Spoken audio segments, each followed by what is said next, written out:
Hello everyone, SirMonkeySuit or Zappy here, back again with Blockade Battlefront Season 1. We are on Episode 4. Sorry for the wait between last episode and this episode. I think it was about like a few weeks or something like that. I've been basically called into work like over the weekend for the past few weeks, so it's been getting in the way. But we are back now for Episode 4. So yeah, in the last episode, you see, this is why it's good to write down notes, because if something like this ends up happening, it means that I can basically just go back to my notes and it all comes back to me. You know what I mean? So it helps in the long run. But anyway, yeah, so we had essentially the Shadow Realm thing go on last episode, right? With the big mob boss, Don Arlel, or Arlel, or however the hell you pronounce that name, who was, I believe, the creator of Crossfire. Though I think, if I recall, like I went back after, or when I was editing the video, I don't know if it truly stated that he created it, but I think he did though. But I mean, regardless, anyway, he plays Crossfire with people that come up and request a game, and if they end up beating him or not losing, and just ending the game like in a draw within the time limit, Don Arlel will grant a request of your, like, basically your choosing. But I think the request that you do request, depending on how difficult it is for Don Arlel to assist with, the longer the game goes on, right? But anyway, yeah, so we had what's his name, Klaus. He went down there to obviously play a game of Crossfire with him, to grant the request of getting information on the Angel Scale drug, right? So that was obviously what I believe the Angel Scale drug must be a reference to something obviously in the overarching story. And you know, meanwhile, episode 3 was mostly just about like the game Crossfire and Klaus giving it his all in order to get that information. You know, so he's a good guy, Klaus. And yeah, I mean, after all that, that Olchenko guy is still alive, I believe, though he doesn't look all that great. You know, I don't know what really, like, I believe Olchenko was only really a tool for Klaus to like to give us exposition on Klaus and how he feels about like humanity as a whole.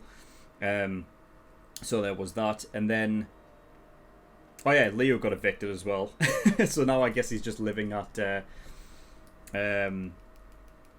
headquarters. Well, you know, he's sleeping on the couch or the sofa.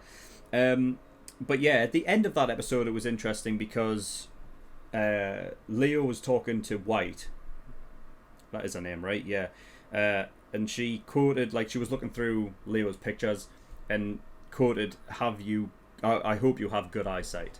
So I'm wondering if she's seen something in the picture that he hasn't specifically seen before, or hasn't noticed, that is, you know, in some way related to either her brother, because I think that was the last episode in the after credit scene, right? Somebody was talking to Leo about being his brother in some form or fashion. So we'll have to wait and see, and you know, see if they actually talk about that in this upcoming episode. But yep, that's all I've got. So we're going to get into episode 4 and see what we get. If you do want to go watch the actual reaction, link is in the description below. There's also a link to the full length there. If you do want it in full, then the offer is there for you. But yeah, nothing else to really talk about, so we're going to get in episode 4 and see what we get. So without further ado, let's go.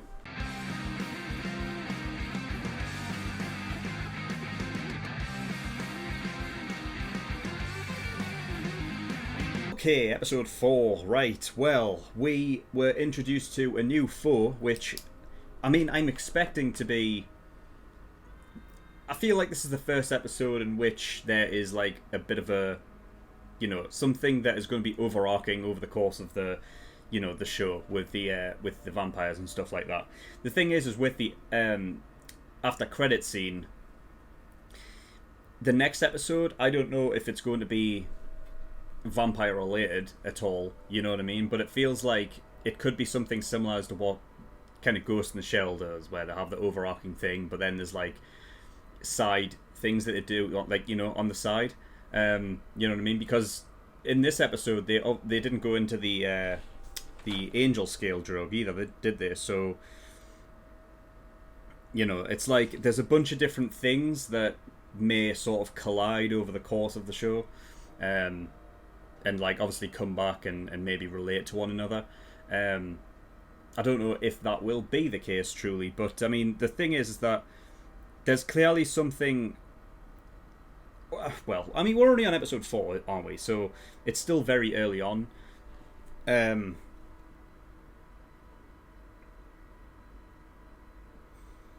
Because they're like giving us like little bits of bigger things that are going on in the world. So you obviously have the King of Depravity, which is the first guy we ever, like, I guess the first antagonist you could say. You know, but he only stuck around for the first episode, and then after that, it moved on to other things like side missions that that Libra were doing and getting up to and things like that.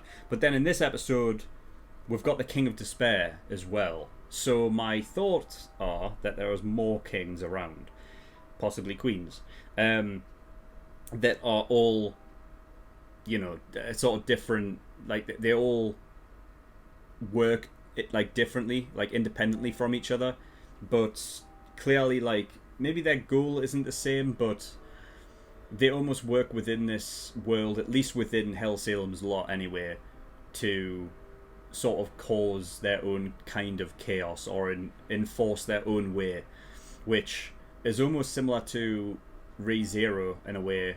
I'd imagine with their different, I mean, in ReZero they work around the 7 deadly sins, right? But I feel like in a way this could be very similar. It's obviously not doing the 7 deadly sins because depravity and despair are not, but the fact that there's 2 of them as we've met as of right now, and they both know each other. The one guy, the King of Despair, was obviously calling up Femd, and basically saying it's been a long time. So they're connected in some way. How they came to be, no idea. I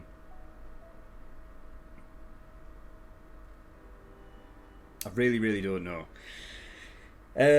So yeah, I mean, you've got like that being sort of like cemented as a thing. Like there can be more kings or more queens of different sort of different things, and then you've got the vampires. So that's another thing that they've sort of seeded as can come around, and then you've got the drug, the angel scale drug. So you've got all these things that I feel like over the course of the show will collide with each other. And we'll just have to see if that is actually the way that it does go, and it doesn't keep this sort of more standalone type episodes going on. But yeah, I mean, that was one of the elders though, right? That woman that Klaus took care of, and basically I don't know if it was truly killed or just sealed into a cross. You know what I mean? But that was one of the elder ones, right? I'm pretty sure. So it's not going to be that. I mean, when they were walking out of the subway, Leo was like, he was like, and there's loads more down in that void. There is so many more vampires. But the thing is though, like, it's really only the elders that are going to be the problem, right? I mean, even just that one, and I don't know the other guy. I don't know what he was. It was clear that the woman was the superior one. The dude vampire, I don't know if he was just a normal one or not, but essentially that one vampire was able to take out 2 of them. I thought that there was something that would have to have happened, because obviously you had Steven and KK basically just saying we just need to hold out for 4 minutes, as opposed to taking them out themselves, but they did risk their lives. And I was thinking, like, to what degree are they actually like injured here? You know what I mean? Because I suppose up until this point, there is a lot of violence in this show, but as of right now, it hasn't really sort of cemented any real idea that our main characters are going to be killed off. But I'm sure that can change. But just because of the sort of, I guess, how quick the whole, we were told about the vampires, within the space of an episode, we already took one of the elders out, and it just seemed that fight wasn't as built up as much to really be fair to kill off those two characters, especially Steven. I know that we've only really met KK in the since last episode, but then Steven, we only met him the episode before. You know what I mean? So I figured that they would be all right, but at the end of the day, that's not the point. The point is that, you know what I mean, they sacrifice themselves to a degree to allow, like, you know, that vampire to be dealt with. So yeah, big ups to them. I think the interesting thing, actually, mostly in this episode that I got, was the fact of Leo's eyes can, like, crack under the strain of not using them for too long, maybe, but, like, depending on what they are looking at, the strain can be a hell of a lot more prominent. And actually crack his eyes, which God, that's horrible. Like, imagine how that feels. That cannot be good. That cannot feel very good at all. You know, because I suppose up until this point, I never really figured exactly how they would work. If it would just be like what your eyes are now, where they're just like sort of jelly, you know, but with like that sort of, you know, filter thing over the top of it. But it's like they are glass lenses almost, but they're like embedded within your eyes, kind of thing, you know. So, you know, but I imagine the feeling can't be nice. Can't be nice at all. But they can heal though, so that's one thing. So yeah, we got introduced to some new characters as well. Now I don't know in particular if they're members of Libra or not, or they are just like acquaintances that we know of. I think I'm more inclined to believe that Patrick and Naka are members of Libra than I am Blitz Abrams. I feel like Blitz Abrams is one that they called upon because he has this, you know, interest in vampires, and he's sort of like, that's his expertise kind of thing, so they just brought him in then. But I feel like Patrick and Nick are more than likely like a part of Libra. One of them was considered a giant. That was Patrick, and then Naka's just Patrick's assistant, and she never spoke. Though in the end credits, it seemed like she was the one that was talking to Leo, and then there was something about Devil's Tongue. I don't know what the fuck was going on there, but we'll have to wait and see. I'm sure that'll obviously come around next episode, as that is what the after credit scene is used for a preview of next episode. So. Yeah, another thing as well is, like, obviously the talk about aura and stuff like that. At the very beginning of the episode, Leo obviously saw the guy with crimson aura, and he was sort of in awe of it. And then obviously we found out that has to do with vampires and everything like that. They have that crimson aura around them, and it's imaged as obviously like wings. But at the end, again, when he was coming out of the subway, he looked over after being, this is like, he was basically talking about how this is going to be tough, like we survived this time, maybe not so lucky next time. But then he looked over at his colleagues in Libra, and then there was a shroud of like golden aura almost, and he was like, maybe I was wrong, maybe, you know, we can totally fight this. So there's something with golden aura as well, though I think it's interesting, the fact that, like, it's almost like Leo knows more than, like, he doesn't, I don't know, it's almost like to Leo, he sees things in a way because he obviously has the eyes that we don't, you know, and unless he explains them, we'll never know what he means by it.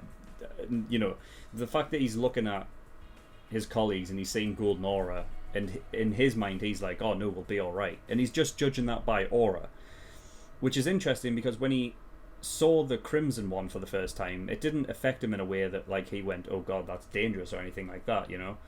But then he sees the golden aura and he's like, oh well, maybe we should be fine.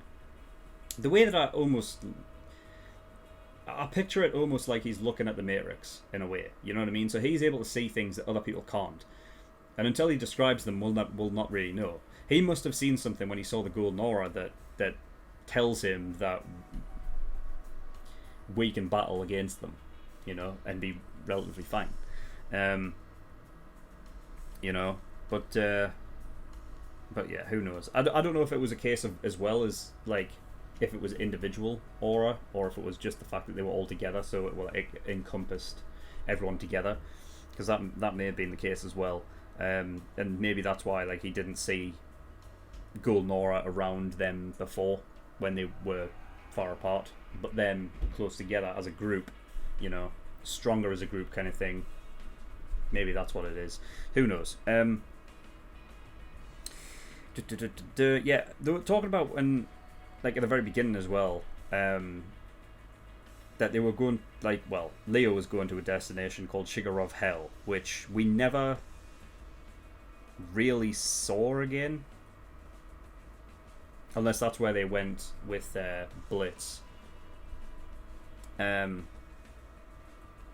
know, because it was just basically, you know, they were talking about how it was a 12% survival rate, so that's not very good at all. And that there was 25 unusual beings, basically unusual or weird, that, you know, they can't really, they haven't been, as I suppose, explored, or can't be, like, researched in the same way, or they're just that weird. But then, yeah, the other one was obviously the 5% that can't be seen with normal eyes, which obviously encompasses the vampires as well. But that doesn't mean that it's just vampires. It means that, you know, there can be others as well. It just depends on the population there, really, because, you know, all we got was percentages. Percentages could be anything. It could be, you know, if you're talking about the 100%, and then, you know, of that population, the population could only be 100, you know. It won't be, but you know what I mean. It's like, it didn't give us the population, so there is that. So yeah, I think that's pretty much it. Oh yeah, Lucky Abrams. So he's he's an interesting one, because it's like, so he has this innate ability to just be lucky, but it's what happens around him though. It's like an unlucky lucky. You know what I mean? Because it seems as though, especially the way Zap was acting anyway, like, it was annoyed that he had to go with him. It's like he attracts bad shit to happen, but none of it affects him. You know what I mean? Which is weird. So it's like an unlucky lucky. You know what I mean? It's like, it's just weird.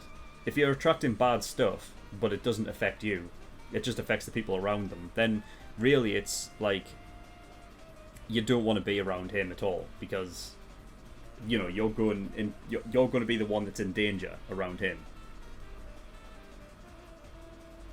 So it's like he's lucky individually to himself, but he's unlucky for others. It's just fucked.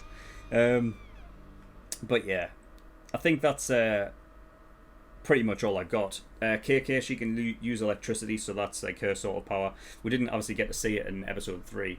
But yeah, we got to see it here, which is cool. But yeah, I mean, that's pretty much all I got. I don't know where, like, the vampires and whatnot will come back into it, because I'm sure that they will. It can't be just a one-off, right? I'll be very surprised if that is the case. But yeah, anyway, that's all I've got. So thank you everyone for watching. In the description below, I have links to certain things. One of them is the Discord, so you can get yourself over there if you wish. And I also have a Patreon page as well, so if you do want to support me on Patreon, that'd be very much appreciated. There is a bunch of different tiers and rewards there, like early access for $5 a month. Of course, episode 4 and 5 will be out today for everybody. And then you can go become an early access tier patron and get access to the next 2 episodes right now. So yeah, go grab that if you do want it. There's also the full length tier for $10 a month. If you do want to watch any of these reactions in full and not just the 10-minute version, then you can do. And then there's the exclusive tier if you do want to watch my reactions to movies and things like that when I get to watching them. But yeah, that's all I've got. So thank you for watching. I'll see you all next time. Bye bye.